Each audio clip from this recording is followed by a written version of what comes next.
I'm E-City. It's the morning show on Like a Vibe Radio. I'm E-City here with my brother Billy Rick in the building.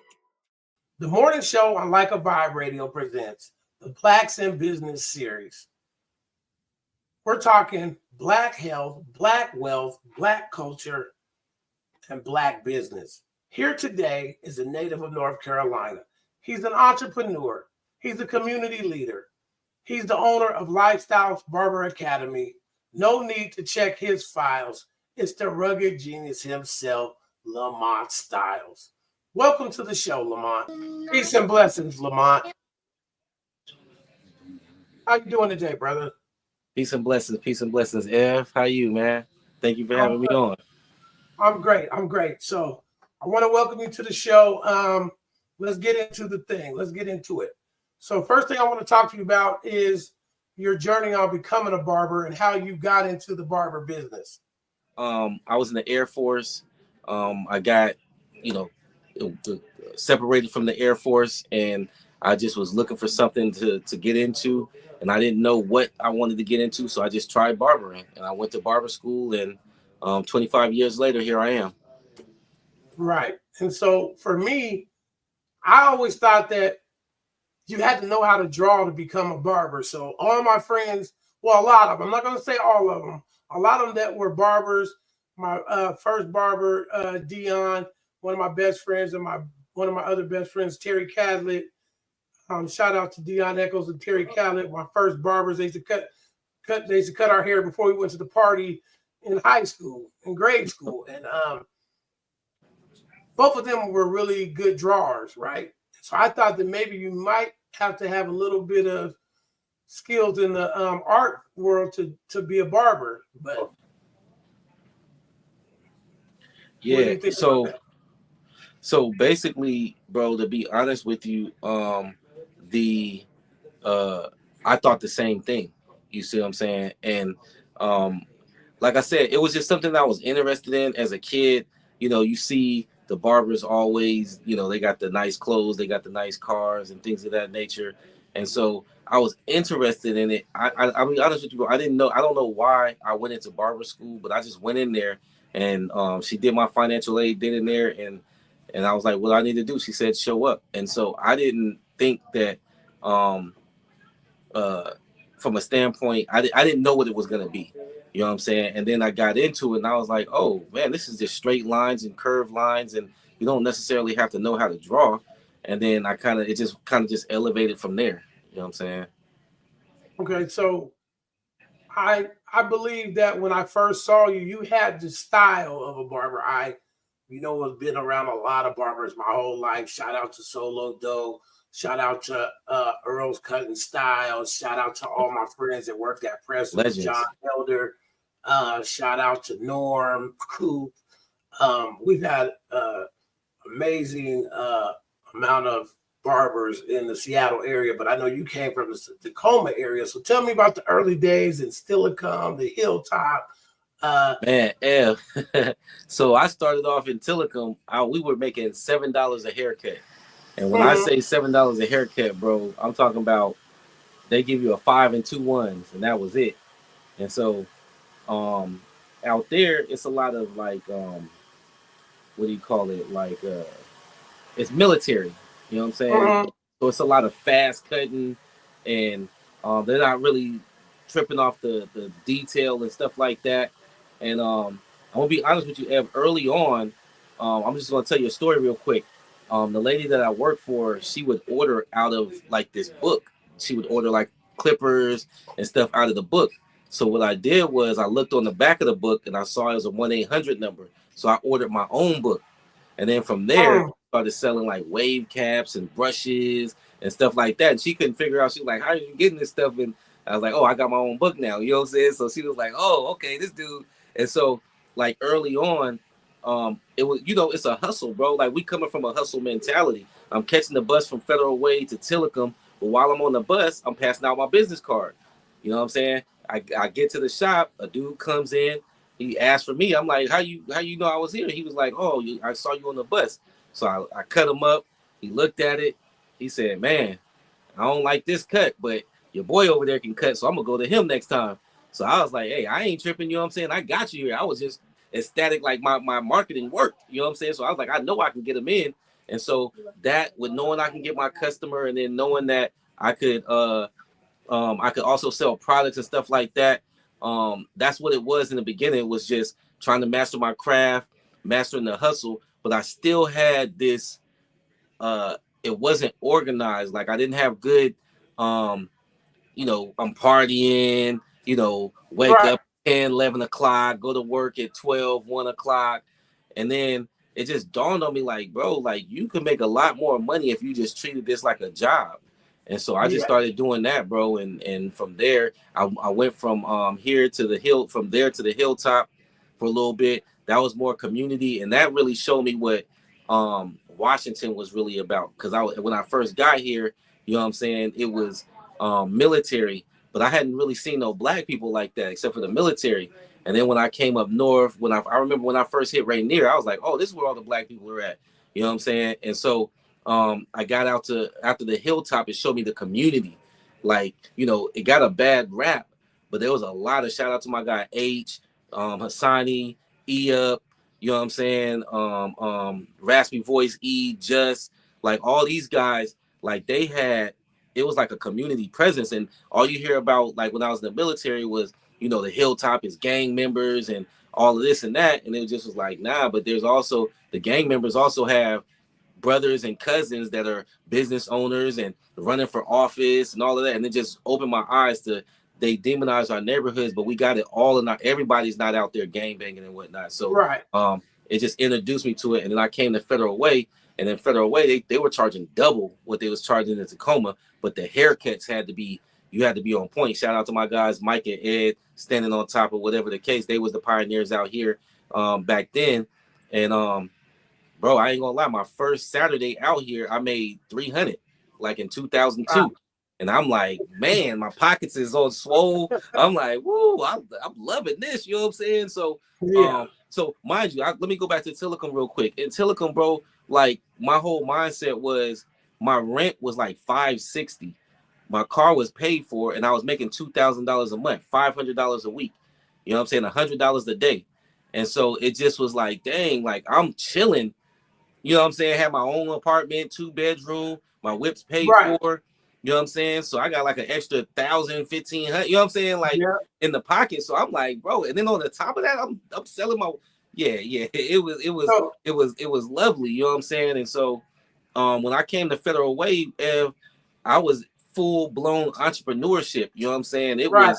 was go to cash and carry and get snacks. You know what I'm saying? I'm selling Snapples and juices, and you know what I'm saying? And Yeah. so you can't, once you get bit by that entrepreneur bug, it just grows and grows and grows, you know what I'm saying? And so so yeah, Federal Way changed it for me though, for real, for real. Fed really Okay, changed so it. then I want to say this. So you talked about the hustle, right? So I'm gonna give a shout out to Paul Hilton.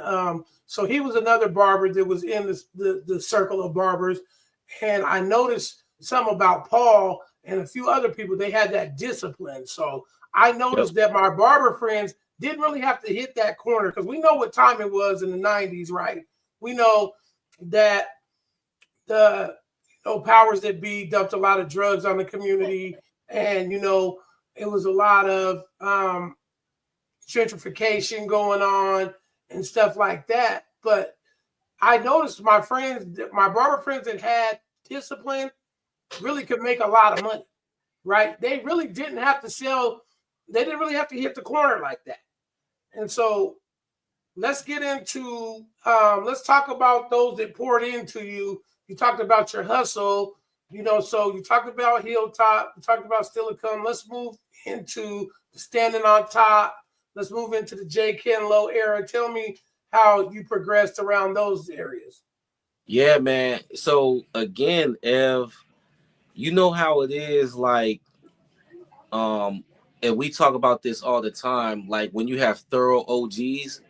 You know what I'm saying? And so the Jay Kenlows, the Mike Daniels, and the Ed Satterwhites, you know what I'm saying? These guys, they were doing it on a whole nother level. And so I was out here in Fed. at Pro Barbers, which was the old standing on top. And first of all, from day one, Ev, I had grandfathers, I had uncles, I had cousins, I had brothers in the chair that would pour into me. Like I learned about investing in my chair. I learned about real estate in my chair. You know what I'm saying? So you're cutting all these different people that's teaching you different things. And it's just if you a sponge like me, you gonna elevate. Jay Kenlow recruited me to go and manage his spot in the mall. And he was the first black person that I ever seen with a shop in the mall. You know what I'm saying? And so that experience was a crazy experience, a crazy humbling learning experience, and I just learned a lot managing that space in the mall. And so Jay had this thing. He just was like, "My, think big." You know what I'm saying? And then when he said think big, like I said, bro, it blew my mind. You know what I'm saying? Because prior to me going to Jay Kenlow's, I'm a firm believer in education. And so I just was like, hey man, I want to own my own barbershop one day, but I want to know how to run a business. So I went to Highline and I said, hey, I want to know how to run a business. I don't need the 2-year or the 4-year degree. I just want to know how to run my barbershop. So she said, hey, that's a entrepreneur certificate. And I started taking entrepreneur classes. And I'm gonna be honest with you, a lot of the information got redundant. And then once I got the information I felt that could catapult me, I didn't finish, and I did like Bill Gates or like a Master P and went and started applying the information that I learned in school.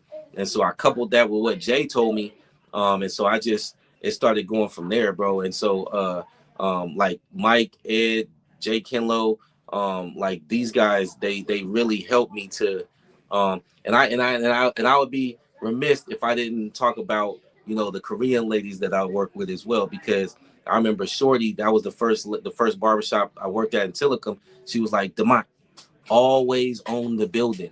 You know what I'm saying? She would say stuff like that, and I'd be like, oh, okay. Because she owned all the buildings of the barbershops that she owned. In fact, she owned the apartments behind the building. You know what I'm saying? So now you're sparking something in me. So you talked about her, but we know that this industry is ran not by Black folks, right? We know that the hair care industry business is from the product situation, from the product standpoint, for sure. Right. And so let's talk about the positive things that happen in the barbershop. You kind of touched on it a little bit about, doctors coming in, lawyers coming in. Everybody needs their hair cut, right? But let's talk about the business part. So you told me on our mock interview, you told me about Jay Kenlow just handing you the keys and taking off and going to start another business somewhere, wherever he went. He put you in position. So talk a little bit about that. And then let's get into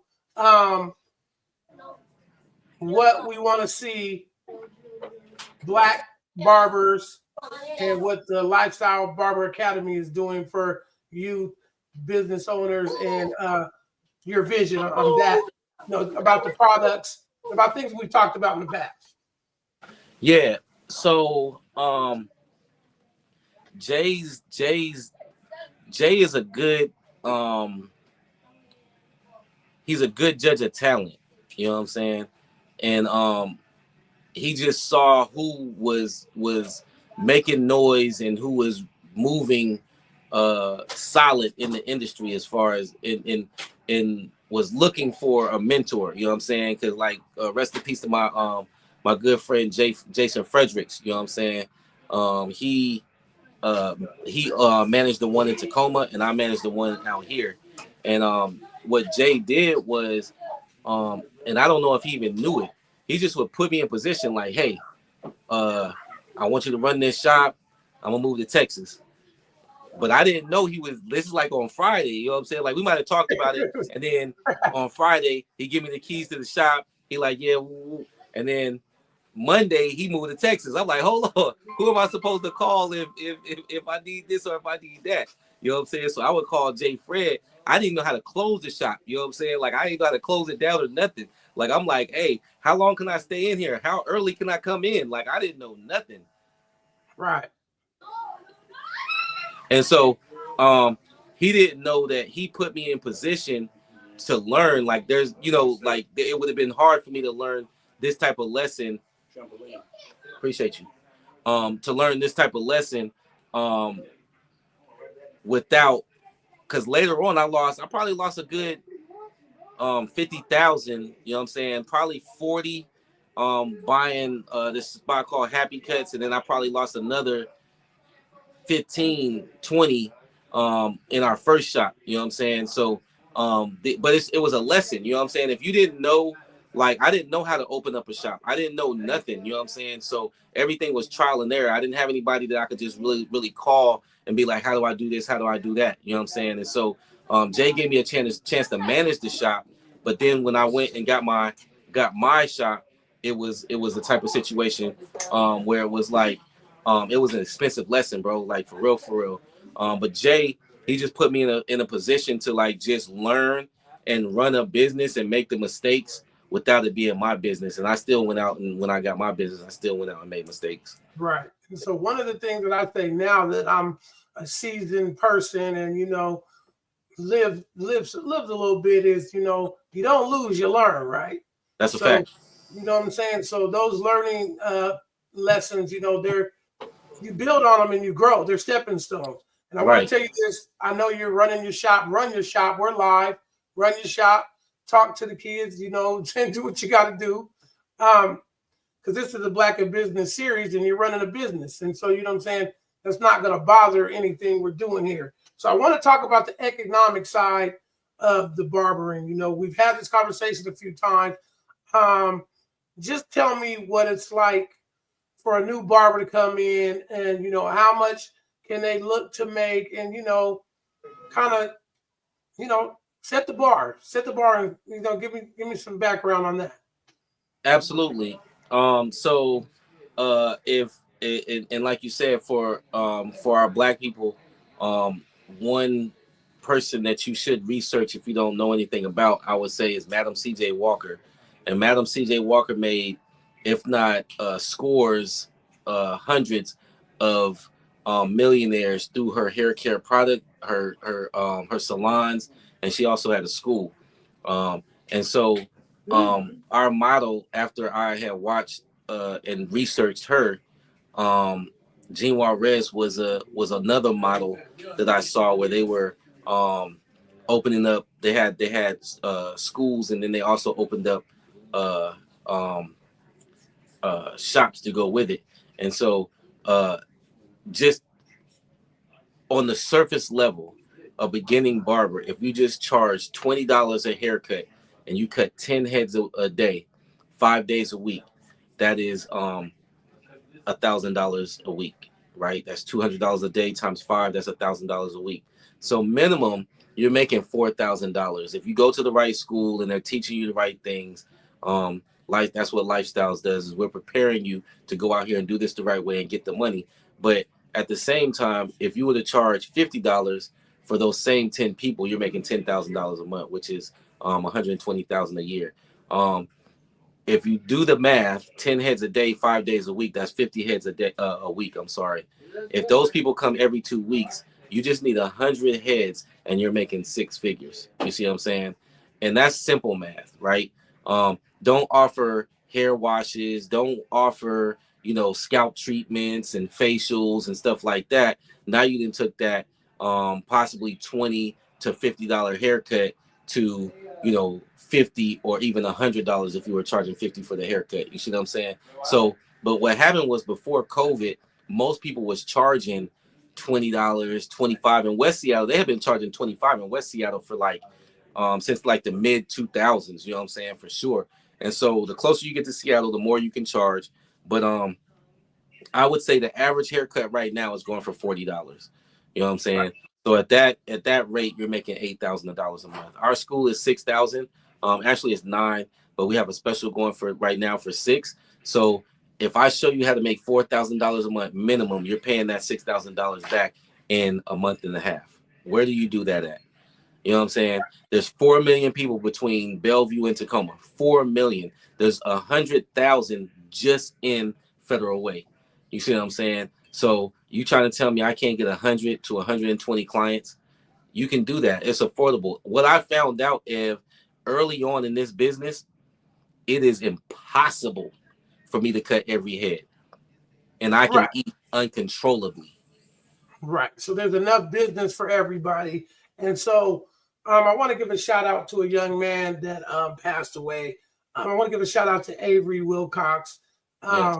We talked about talking about a scholarship in his name, right? And so I've already raised $1,000. I know that his dad, Richard, and his mom, Miss Joyce, right?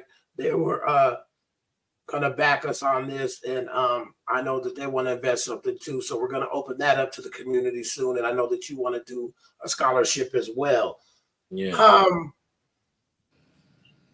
I think that with discipline, I've seen this young man, Avery Wilcox, have a different type of discipline. And I could see that his money was right. And, it was jealousy and envy that, took him in early in life away from us. And I hate that.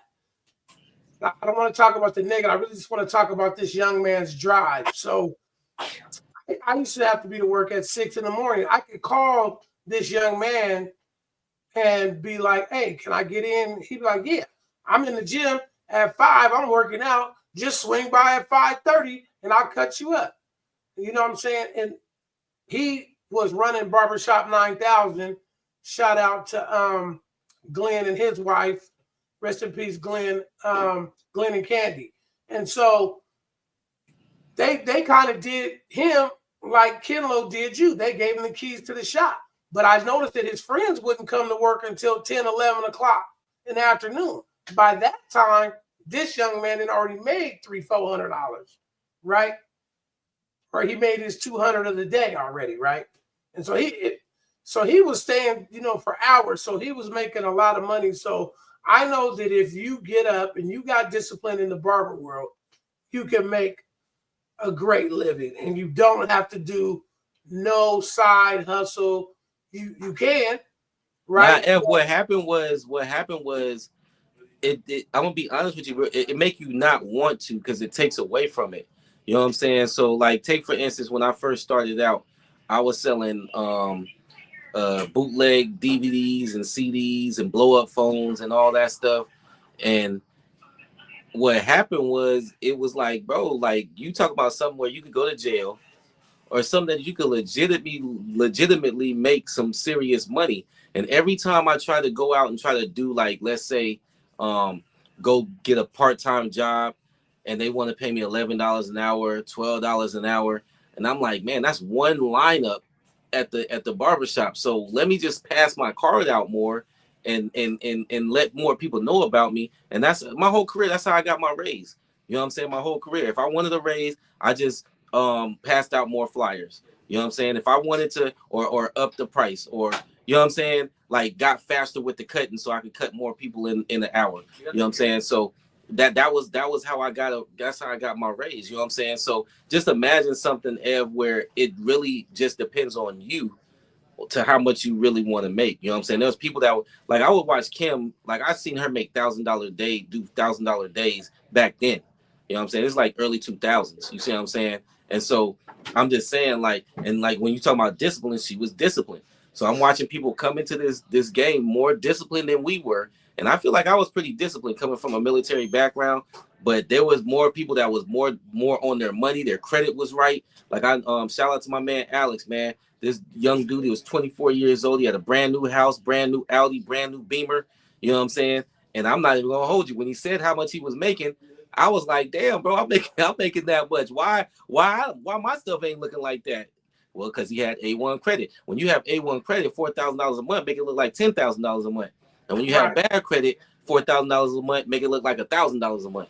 You see what I'm saying? So, it's the discipline that you were talking about. If you were, not even if, because that's what we teach in this class. When you come out of here, bro, your mind is on a whole different level.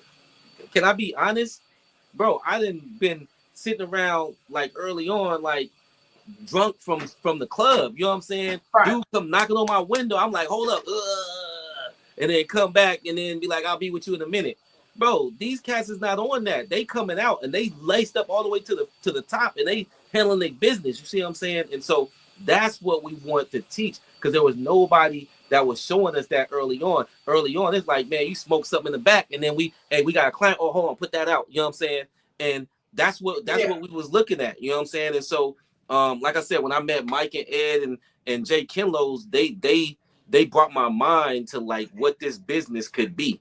You know what I'm saying? Right. So, yeah, man, shout out to them because they're one of the reasons why I'm here. This is E City for 2-Part T, Billy Rick. My man. We got my guy Furious Styles in the building. It's the morning show. Be the change you want to see. You know what I'm saying? Be the change you want to see. Man, we love you, Mont. Thanks for coming on the show. Hey, it's sorry about all the noise, man. We in the thick of things over here, man. Love, man. I know that me and you could go all day. I see. We got Styles for Miles, man. It's Lamont Styles. I love what y'all doing, Ev. I love, shout out to you, your business partners, wifey, everybody, man. Like, I love what y'all doing, man. I'm E-City here